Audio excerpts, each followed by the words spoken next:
Soué, Bana Équateur Mambenga en général, Pays Mbandaka en particulier, Sango Oyo Eza Penza Yabino, CAA, Compagnie Africaine d'Aviation, Mokondi Mpefumu Yamapata, Azongi Selibino, Bavol Naye Naba Destination, Ya Kinshasa Mbandaka Kinshasa, Kinshasa Kindu Kinshasa, Nyoso Eza Kosalema, na Airbus A320, ba destination ya boye, oko kutanga place mosusu te,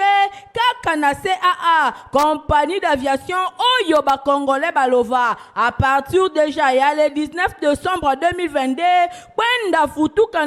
vutuka, mbandaka na kindu, kokende yango ekomi neti na sima ya ndako, à travers reprise ya ba vol kitoko oyo, CAA, facilitateur ya bana Congo, Mosungi, Aboya ba Congolais balela. CAA, Balinga Kamboka Boete, vous êtes trop amoureuse du pays. Bon début de semaine, Nabino, merci pour vos belles, vos sabbats télévision, Nabino pour la colonne d'info, Lingala, du journal, il y a peuple pour la peuple, tout font la journée pour le Premier ministre Jean-Michel Sama, Lukondeye à Sangui Seki week-end, et na immeuble, il y a gouvernement, membre, il y a gouvernement, il y a agence, il y a exécution, un peu, espère, au baza concerné, na Makambo est mise en œuvre, il y a programme, il y a développement local, il y a 145 territoires héritiers, Mapinde Minadi, National, petit bas détail.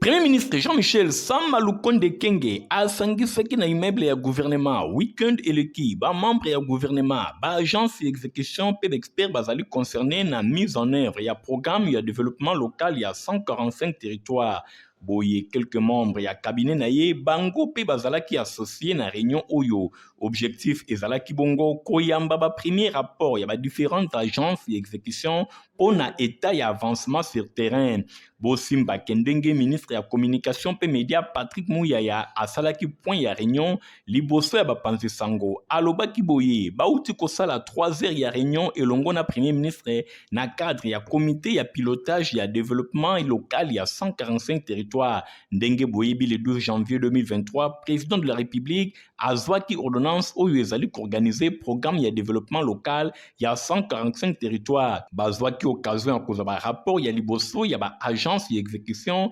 oyo ezali bongo surprenant pambate yango ezali kolobake volet communication ezalaki bien réussi. Boye ezali moko ba point oyo bango ba discutaki lelo ba agence oyo ezalaki représenté ndenge Patrick Mouyaya atalisi kasi misala ya minene et bandi déjà yango pe ezali bongo ba premier ouvrage oyo ekozala livré na mois oyo ezali koya ezali mingi vraiment ba école ba centre de santé ba bâtiment administratif ba discutaki mingi po na nzela ya dessert agricole oyo lelo 38 000 km mobimba ekosalema na cadre ya projet oyo. Directeur général ya Beseko Jean-Mabi Mulumba na ngambu na ye a confirmé que Beseko a lancé misala pour la construction ya 313 infrastructures, katina yango 189 écoles, 124 centres de santé na 48 territoires mobimba ya ressort na ye. Ba image ezali kotambola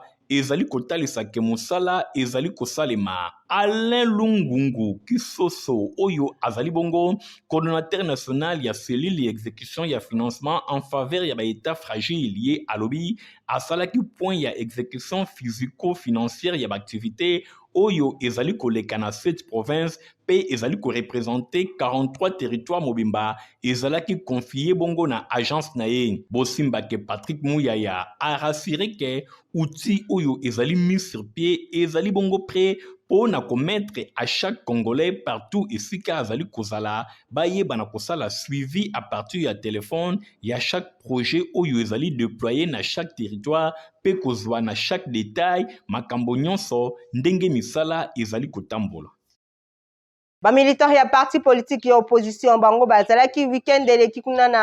na nzela pour na marche ya monene pour na kotambola likambo etali agression au République démocratique du Congo baza victime na yango pe na koboya glissement électoral. Témoin événement héritier Mapinde Migration Kangebini.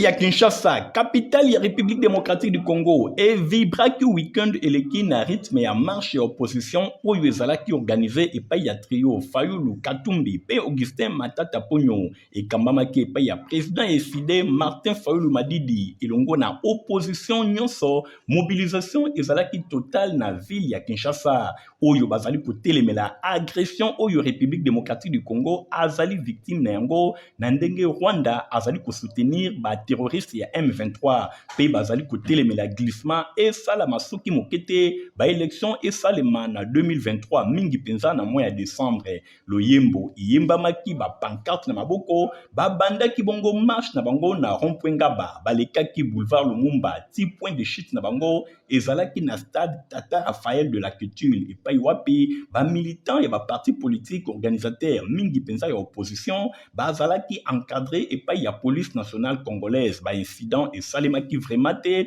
à part ndenge quelques combattants ya Union pour la démocratie et le progrès social ba mekaki ko intimider ba manifestants kasi la police et panzaki bango. Martin Fayulu Madidi oyo azali président ya FIDE yende azwaki maloba na stade Tata Raphaël pona kokumisa police nationale congolaise na mosala basali pe asengaki ke glissement et kosalema soki mokete asengi na population bayeba na ko soutenir ba FRDC pe moko na ba congolais aloba non na agression oyo RDC azali victime na yango bosimba ke nyonso elekaki bongo na ndenge ya malamu. Trois leaders ya opposition Martin Fayulu Madidi, Moïse Katumbi Tchapouye azalaki représenté, Augustin Matata Ponyo yemoko pe azalaki présent na suka ya marche. Quelques membres bazanga kite kotalisa ba impression na bango na micro ya Info Lingala. Sangani awa ezali kambo Congo. To sangani awa pona ko soutenir ba FARDC na bitumba oyo baza ko bunda na est. Et puis to sangani awa pona ko dénoncer agression ya Rwanda na mboka na biso. Congo ko kabwana te, Congo eza ekolo moko et to ko permettre te ba Rwandais ba kabola mboka na biso a complicité na ba Congolais. Yango biso to telemi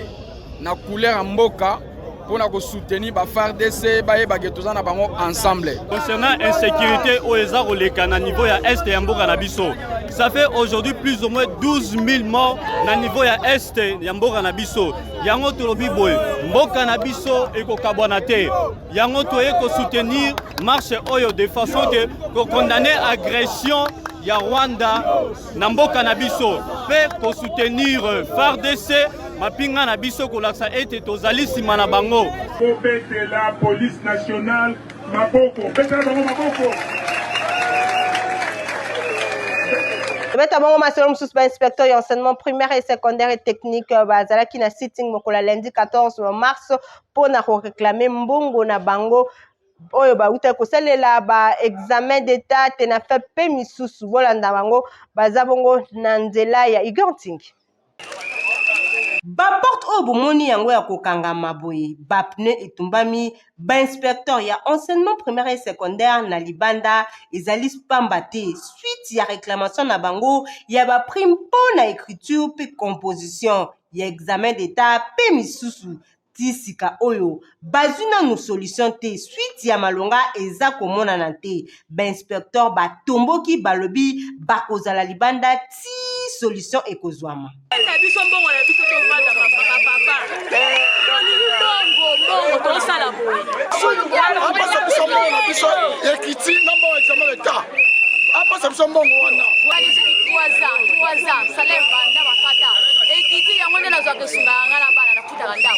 Madame Angèle Paenzo, présidente ya SIADEC, syndicat des administrateurs et d'enseignants du Congo, a lobby été le suite ya malonga eza komona na te. Promesse c'est promesse. Écriture kaka. Toko zonga misala soki kaka ba futi biso ba mbongo na biso. Eza kaka kitite biso to s'accrocher na parole oyo ministre alobaki na ba chaîne mususu alobi à suspendre paiement ya prime d'encadrement otozo benga equity basala contrôle soki contrôle wana esili bakopesa batu ba mbongo mais tomoni contrôle esila bapesa mbongo te yango wana biso tolobaki examen d'état tosalaki année passée misala mususu esi ebandi mpona année oyo tozwa mbongo wana te eza na dissertation examen d'état tolobaki yango mais tozozwa kaka mbongo te yango wana tozolinga baengagement basali na bapapier ezali papier biso tolingi tosimba mbongo na biso na maboko na nsima tozonga misala. Papa ministre ya enseignement primaire et secondaire et technique Tony Mwaba kote likambo ya inspecteur ya enseignement primaire et secondaire ewumeli solution ezozwama kaka te eloko nini esilaka te likambo nyonso ezalaka pe na suka bazo mérité prime na bango.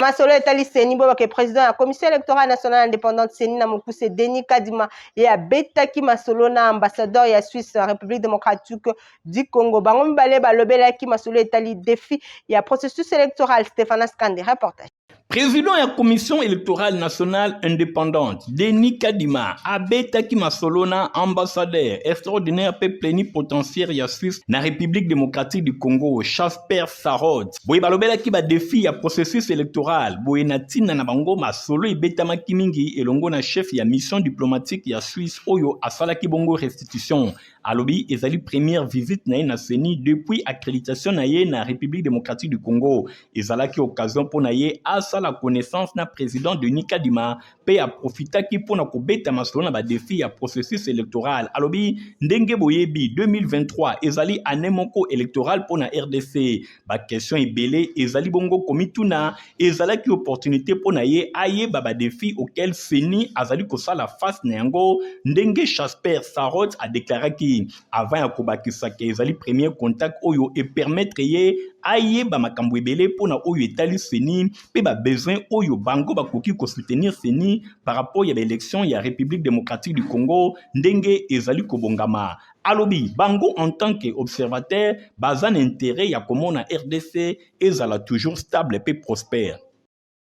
Ligue de femmes, il y a parti politique CEDER Nambokambemi, il y a présidente Dorothée Kakolongo, Bafeta Kikitoko, mois de la femme, week-end et Kikuna na Maluku. Occasion pour na sensibiliser ba maman na o etali éducation numérique et autonomisation de la femme et de la jeune fille dans la République démocratique du Congo. Christian Kengeben, il y a pas de détails. Commune rurale ya Maluku ezalaki tombé week-end eleki na rythme ya maman ya CEDER courant des démocrates et rénovateurs parti cher ya mwana mboka Jean-Lucien Boussard attaquant de pointe ya ba warrior bakiselaye mabeke maswa sur leadership ya femme de cœur maman Dorothée Kakolongo ensemble na ba maman nyonso ya 4 fédérations ya ville province ya Kinshasa bayaki ebele pona koyoka na ndenge bazalaki ko sensibiliser bango sur utilisation ya numérique pe autonomisation ya femme. Occasion pour na mois de mars ba conscientiser ba maman Loyembo Mabina ezalaki au rendez-vous ba maman nyonso ya CEDER batondaki na esengo tango yemoko akotaki femme de cœur maman Dorothée Kakolongo azalaki bongo très bien accueilli et pa ya ba maman nyonso ya CEDER entrée de jeu et salemaki pa ya fédéral ya Tchangu Emmanuel Chipaka dit Emma Béton ye apesaki mot de bienvenue na sima ya ba intervenante oyo ya ndenge na ndenge balekaki pona ko sensibiliser ba maman ezwaki ye maloba maman Dorothée Kakolongo abetaki cette face ya éducation numérique pe autonomisation ya mwasi ya République démocratique du Congo. Message ezalaki bien capté et pa ya ba maman nyonso ya CEDER oyo batondaki wana. Le message principal est que nous avons encouragé ma maman Totelema. Président Lobito, on a au moins 30% des femmes dans le hémicycle. Maman Téléma. Moi si tu voté Mouninga, moi si voté Mouto Azako mais maman Kanisia Mala moi Ezako Singapombo Cannabis Kende Liboso. Moi si m'y impliqué dans le développement. Moi si okoki ko s'informer, ko se former pour na ko yeba ko bakisa mayele pe ba capacité, ba compétence na yo pour na o Ezako sale Kende Liboso. Asuka kibenate abeta kipeli solo ya ba victime ya est ba maman bazali konyo kwa makuna na est. Biso déjà na kati ya parti na biso CDR le courant des démocrates rénovateurs toza to programmer na fin du mois déjà moi oyo nyonso tokoki koloba eza pe mois ya méditation toza kokanisa bango même na prière et toko clôturer yango na prière. Les femmes de l'Est ba maman bandeko na biso ba jeune fille totelema mpona kosoutenir bandeko na biso baza kokufa na Est bitumba oyo eza awa eza kotouche mingi biso ba mama. Occasion mpona mama Dorothée Kakolongo pe président fédéral ya Tchangu Emmanuel Chipaka kokabola ba maman Liputa ba maman nyonso ya Tchangu pe ya ville province ya Kinshasa na nzela ya mama Dorothée Kakolongo maluku ezalaki tombe ndeti banzoi basui bango.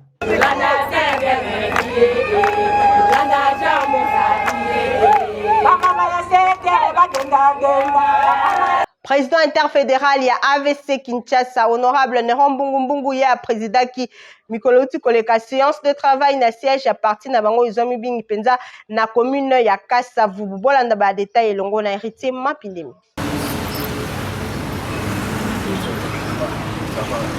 Président interfédéral, autre vision du Congo et allié, AVC Anamokuse, honorable Néron Mbungu, a présidé qui jeudi 9 mars 2023, na siège à parti Oyo et Zouami na commune ya Kasavubu, séance de travail, Baïba Zalaki Wana et Zalaki, ba responsable, ya Luc de femmes, Peba coordonnateur, ya 4 districts, ya ville, ya Kinshasa, Moamba, Funa, Lukunga, Pechangu, Bango Nyonso Bazalaki accompagné na quelques membres, ya ba département na Bango, après suivi, ya rapport, ya chaque responsable,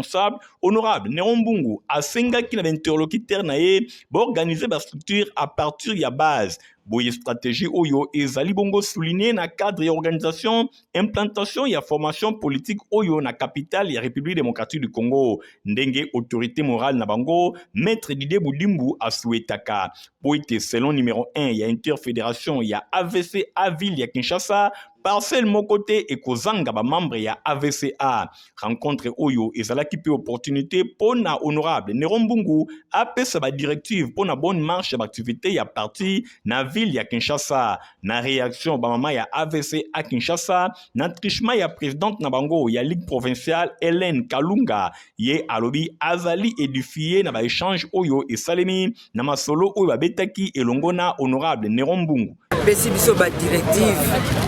ndenge nini parti ekoki kozala implanté pe organisé pe kokoma makasi na ville ya Kinshasa surtout à l'approche des élections esengeli tozala bien implanté jusqu'au fin fond. Réunion Moussousou ezali prévu le 20 mars ezali koya kaka na siège ya parti esengeli bosimba ke rencontre Oyo ezalaki pe na présence ya Fidèle Muzembe Oyo azali président interfédéral adjoint ya AVC ville ya Kinshasa. Vendredi 10 mars honorable Néron Mbungu azali face na ba responsable ya Luc de Gênes pe ba coordonnateur ya ba district ya ville ya Kinshasa. Loko ana ibandeli na suka pe séance de travail Oyo ezalaki clôturé na prière. Honorable Arthur Tekazola akendaki week-end eleki kotika basaka pona ko combattre érosion kuna na quartier 17 mai na commune ya Kisenso. Occasion pona ko sona maman na cadre ya mois de la femme. Igor Ntingi reportage.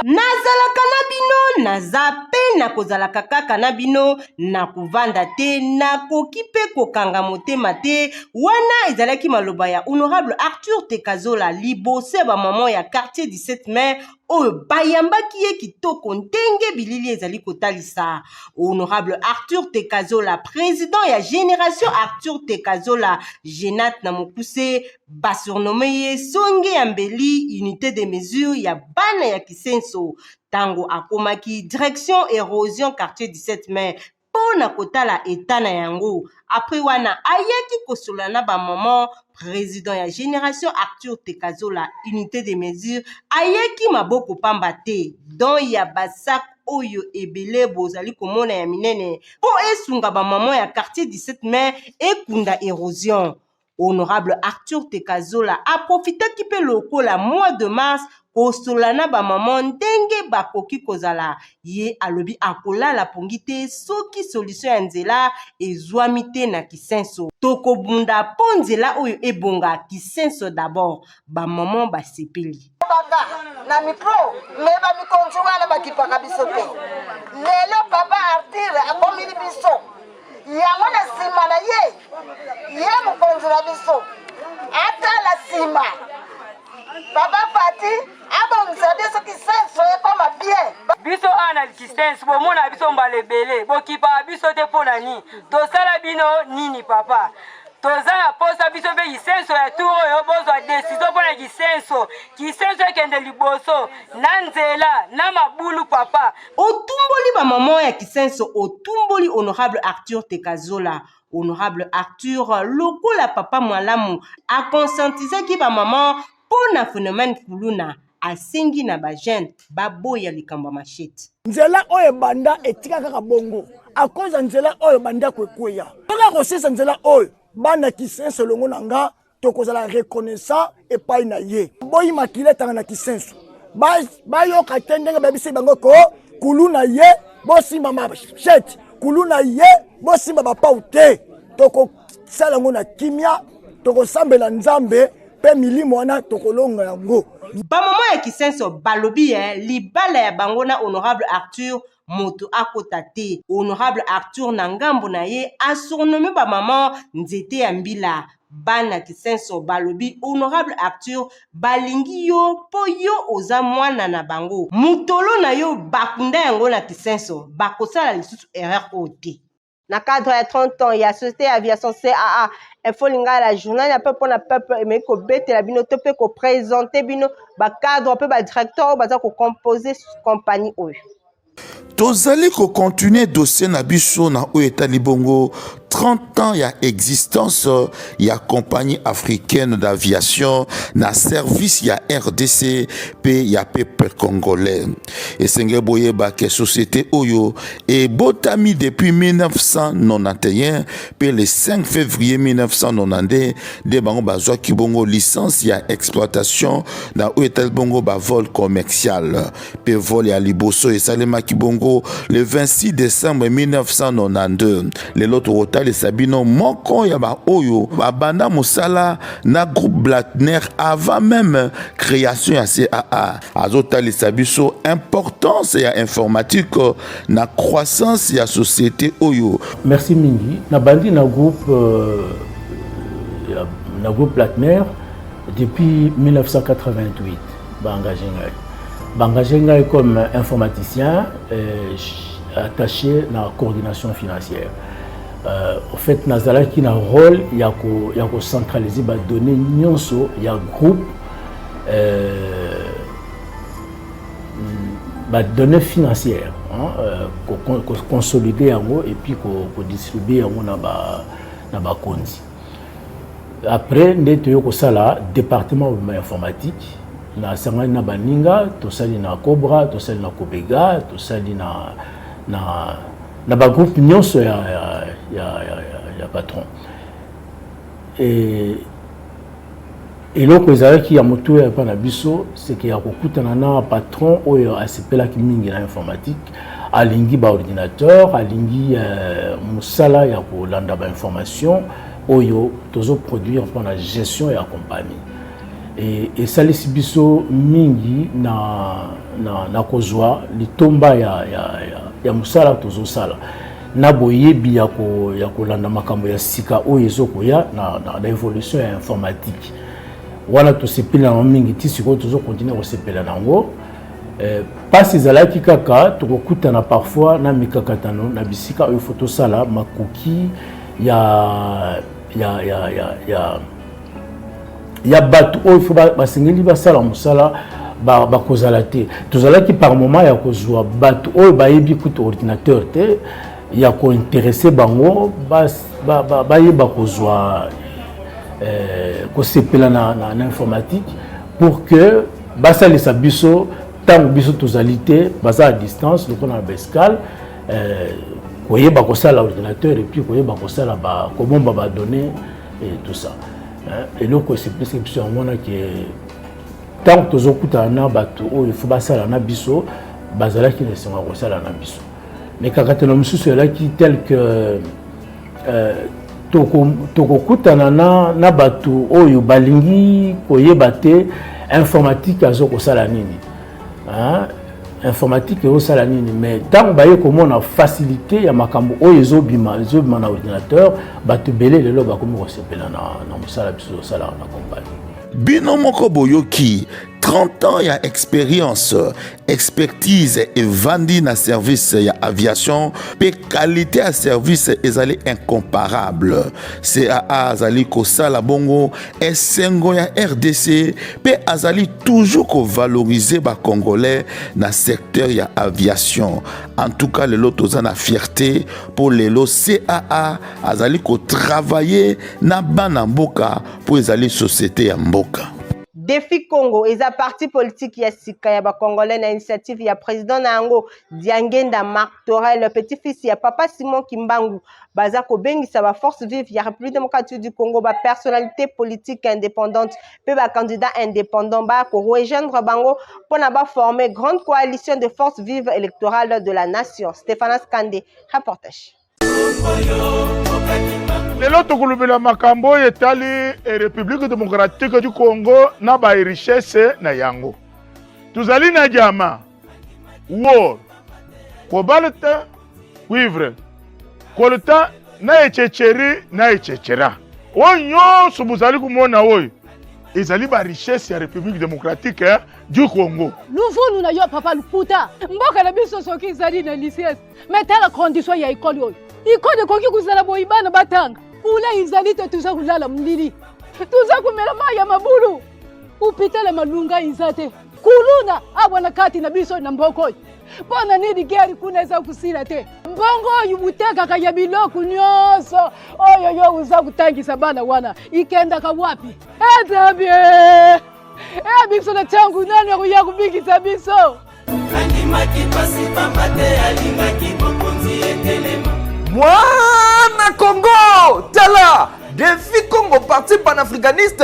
parti théocratique veut dire Awa Nzambende Mokambi, parti à Mwana Congo, véritablement congolais, Diangenda Kututuki di Martorel, de père et de mère, et désormais kolela na bino ezubi ya nonango, pour défi Congolais, na ba solution ndenge na ndenge, parti ya sika, Awa batia mosika tribalisme, créé le 13 août 2022 na ville ya Kisangani na vision se moko ya refondation ya Congo na système ya nouvelle gouvernance bosi Mbappé boyeba que défi Congo ezali bongo accomplissement ya prophétie ya papa Simon Kimbangu oyo esali 100 ans mokoka ndenge toza koloba lelo défi Congo eza déjà installé na ba province pe ba grande ville ya République démocratique du Congo lokola Mbujimai Kisangani Bumba, Buta, Maniema, Kolwezi, Matadi, Mwanda, ville province ya Kinshasa. Boye lokola la République démocratique du Congo, eza komilenge la pona ba élection en décembre 2023, défi Congo parti fédérateur, baza ko bengisa ba force vive nyonso ya nation congolaise, ba organisation, ba mouvement associatif, ba parti politique, na ba personnalité politique indépendante, boya na lombango, ko s'identifier pour la préparatif et organisation, ya ba séance ya signature, ya protocole d'accord portant création, ya coalition ya ba force vive électorale ya ekolo. Eric Massamba, moko ba cadre ya parti a communiqué na wetali signification ya lettre K tango tozali kolobela pe kokoma Congo, ne sika kokoma yango na lettre C pour na koloba défi Congo. Le Congo, je crois que dans notre alphabet africain, il n'y a pas spécialement de C. Je ne vois pas jusque-là, là où il y a un C. Donc, des uns et des autres ne doivent pas se sentir exclus. Exclus parce qu'on entend Congo avec un K. Ce n'est qu'une provocation peut-être c'est aussi un défi psychologique, psychique, de faire le lien que dans notre langue, quand on dit RDC, le C c'est un C dans l'alphabet européen, comme on aurait pu le dire RDK, République démocratique du Congo, avec le K qui est le K africain. Siège à défi Congo et Zomi Bongo Navni Bolafa numéro 108, quartier d'Yangenda, na commune Yangiringiri. Toza na SOS ya ndeko moko oyo aza na problème ya likolo asengi na bato nyonso baza na ba bonne volonté ba kosunga ye na problème oyo eza kotungisa ye bolanda ye aza na micro ya Edi Imbani. Problème oyo na tonga ye naza vraiment responsable ya moment na ngani na charge na ye eza ke na bandaki okende ville pour na tekala na ngai nde accident ekomi na mevinga ntango molai mpasi vraiment na moto atutanga mona na lisusu te lokolo ezaka mbongo ya mbongo nde kuna azefonaki radio contrôle mpo monga ngai bandenge misu moku ekangami po balongola libende meno na koti radio contrôle te awa ndenge atia libende bezalaki mbongo kolongola ngo fo $500 me bakoki mpe eza te nasenga na bato mitema malamu oyo baotushe nzambe akotushe mitema ya bango soki baede ngai nzambe nde ayeba na ozongisa. Accident esali depuis 2021 ezalaki likolo ya soti butona de bono mwana utaki vile akede koya bazoya ale mutuka aramasi bango bakufa 5 personnes kaye mutabika na kati ya mutuka na moko mutuka kimaka donc ngai makone nazwaki charge na église nde tobimaki wana tobimai na bana siko fale balongola ye libende esengi $500 donc natali mokili wakimwaza te nasi papa shakonga nazala papa shakonga osokula sunganga babalongola libende esali bataille ebele fa balongola libende. Merci, maman. Info Lingala, journal la peuple, commune à Souka, Torusuka, c'est journal au tesson qui topé ça. Merci. L'équipe pour accompagner qui biso journal le Kanama Lam, Nawanda Kunabino, concours rédactionnel, Jadine Malembe, na montage, Zaki Bongo, Christian Kangebeni, image, et Simon Makepa, Francis Kanza, héritier, ma pandémie, à superviseur qui journal. Ngalabino, topé ça, rendez-vous, Miko les Ali, au revoir.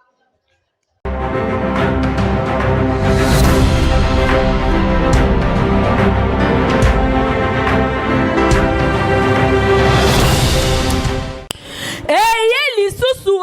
bana Équateur Mambenga en général pays Mbandaka en particulier sango oyo eza penza ya bino CAA compagnie africaine d'aviation mokondi mpe fumu ya mapata azongiseli bino bavol na ye na ba destination ya Kinshasa Mbandaka Kinshasa Kindu Kinshasa nyonso eza kosalema na Airbus A320 ba destination ya boye okokutanga place mosusu te kaka na CAA compagnie d'aviation oyo ba congolais balova à partir déjà ya le 19 décembre 2022 kwenda vutuka Mbandaka na Kindu kokende yango ekomi neti na sima ya ndako à travers reprise ya bavol kitoko oyo CAA facilitateur ya bana Congo mosungi aboya ba congolais balela CAA balinga kamboka boete vous êtes trop amoureuse du pays.